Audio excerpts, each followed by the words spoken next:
you look kind of philosophical and pleased with the performance on the weekend in terms of it being a point, and not rather than 3, but happy with the way it went. Well, at the end of the day, people know that we are stretched, and the players have been superb, I think, in their attitude of getting on with it. Sometimes when groups lose, the players and good players, it can affect their sort of feeling towards what the challenge is in front of them. But I don't think that's been the case. The players worked really hard in the last games to get something from them games. And, Sheffield United as well, they're a good side. They've shown that. And I thought we put up a good performance. And on another day, if we took our chances, would have took the win. So, yeah, overall, I'm really pleased with the way the players are going about it. When you talk about a stretch, is that stretch going to carry on, or is there any kind of green shoots in terms of recovery? I know you gave some game time, obviously, to Chris and Johan. Yeah, unfortunately, I think Ben Mee and Corky are going to be out for a bit now, so I don't think they're going to get back quickly. I don't know necessarily they'll miss all the games. I think Corky probably will. Ben maybe has got a chance, but yeah, it's one of them unfortunate things. Well, I say unfortunate. Let's face it; it could have come at a time we weren't in the shape we were in. At the end of the day, you can quickly forget we're at 46 points, our second highest total we've ever had in the Premier League. So, we've achieved that so far with these challenges. Now, if these challenges would have come before we had a good run of 7 without a defeat, then things could have been different. So, we don't want to cry it in too much. These injuries and different challenges have come at a time when we've got good points on the table. So, like I say, there is a balance to the situation. And I know trust is a big word in your kind of vocabulary when you talk about players. And if you look at Kevin Long, I guess he typifies that, doesn't he? That you can trust and bring him, and he's not going to let you down. Yeah, I think so. I think Longy's done well. I think Josh Brownhill's getting his first games in the Premier League and done well and played in 2 different positions. Eric Peters, the fantastic professional that he is, put him anywhere on the pitch, he gets on with it. I always say a great attitude is everything. Without that, you can't maximise things. And I think the players here have got a great attitude towards whatever's put in front of them. And it doesn't always go our way, of course, but we often make it go our way when we can. How does that affect things with this West Ham game coming up as the first of 4 games in 10 days? You say you're stretched already. Is it just kind of easing them through each game and not doing too much on the training ground then? Yeah, that's the biggest challenge, is finding the appropriate amount to keep them motivated and ticking over physically whilst getting through all these games, and I think that is one of the challenges. I think you mentioned earlier, we have got Woody now. He came on the other day. I mean, we can't get him reserve team football, quite obviously.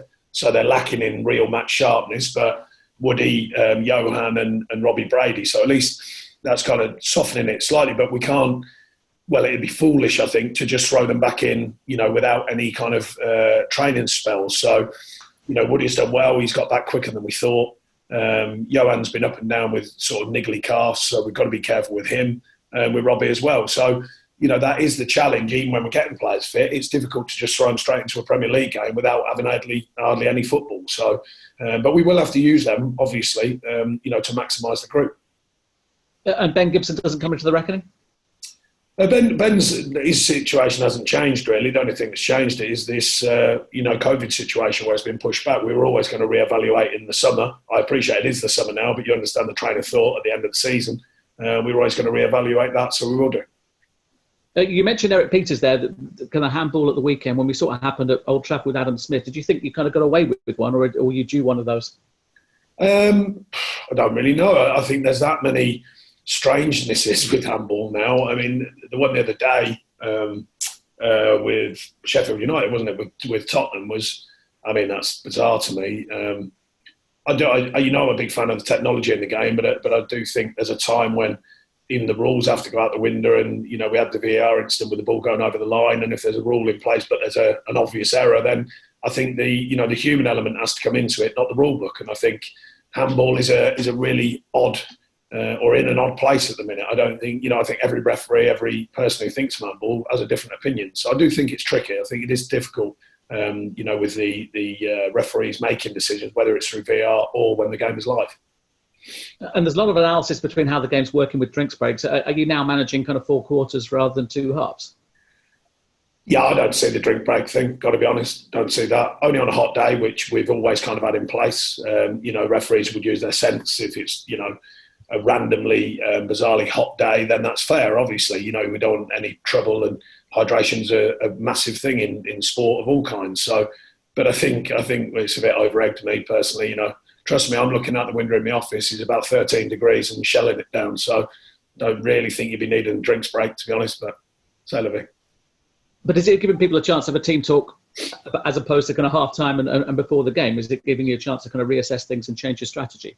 Well, the idea was for the drinks break. It is actually a drinks break, but we have seen that it's like a tactical break all of a sudden. But I think everyone's just trying to get on with it. So, like I said, I'm not too fussed with it all. It's it's different people are trying to use it in different ways, but I think the intention was to just get some drinks down people and then get on with it.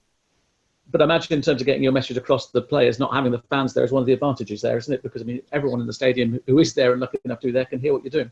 Well, to be honest, you can get the message onto the pitch much easier with no one in the stadium anyway. So I don't necessarily think that's relevant to just use or sort of a line that the drinks break is like that, because you can easily get information on now without the fans in the stadium. So when the fans are in the stadium, it's not so easy, of course, and especially when you're in the bigger stadiums or there's a really good atmosphere to any given game.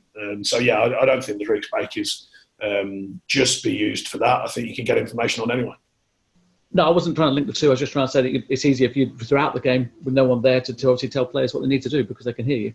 Yeah, of course, yeah. And I've always been vocal as a coach and a manager, so I think that is helpful at times when you can get the information on, clearer than what you normally would do.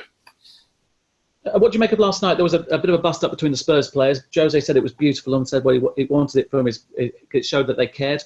What's your I didn't actually see it last night. It's one of the rare games I haven't seen so far. I've watched so many. No, seriously, me and Wody were talking about it the other day. We must have watched, I think we watched every game on Saturday. I think we watched every game back to back. So, it's a rare that I missed a game, so I didn't see it.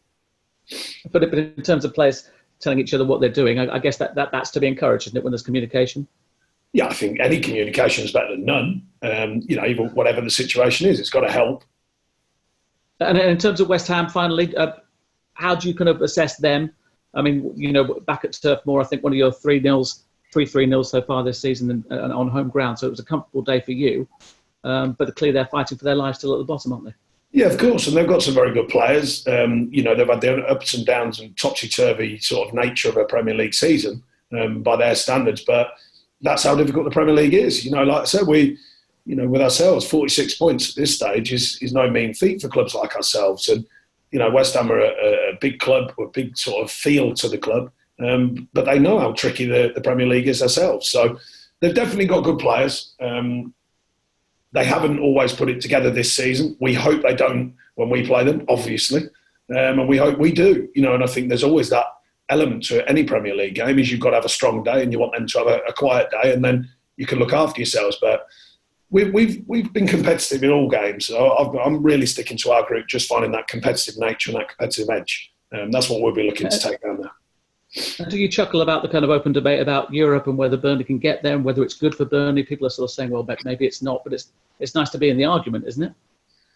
Yeah, I think it's a sign of sort of a show of respect in some ways, that we continue to find a way to win games and stay in and around the thinking in the Premier League. And, if you think sort of 11 games ago, that wasn't the case. The noise was considerably different about what we were trying to achieve this season. So we've come through that spell, which most teams have a tough spell in the Premier League at some point. And then to be sort of on the edge of things, talking about Europe and things like that is pleasing for the group and for myself. Hi, Sean. You mentioned about the Premier League record total that you've had in history so far as well. So it's obviously on your radar. So what would that mean if you could get that extra 9 points that would mean the best ever Premier League total for Burnley? I'm only really referencing it because, you do lose sight sometimes of where you're at and what you're trying to achieve, and even as managers you do, we've worked very hard to get the points on the board. If we had a full squad, I think it would be a more simplistic challenge in the sense of, changing the team, allowing the team to be as fit and as possible because you can make them changes. Unfortunately, we have been limited. So within that, it's not to forget the points that we have got. And hopefully we're going to build on that with more points, quite obviously. And the clean sheets as well, the most clean sheets since the 50s for a top flight season in Burnley already. potentially Nick Pope with the Golden Glove. It's another tick in the box for you, isn't it?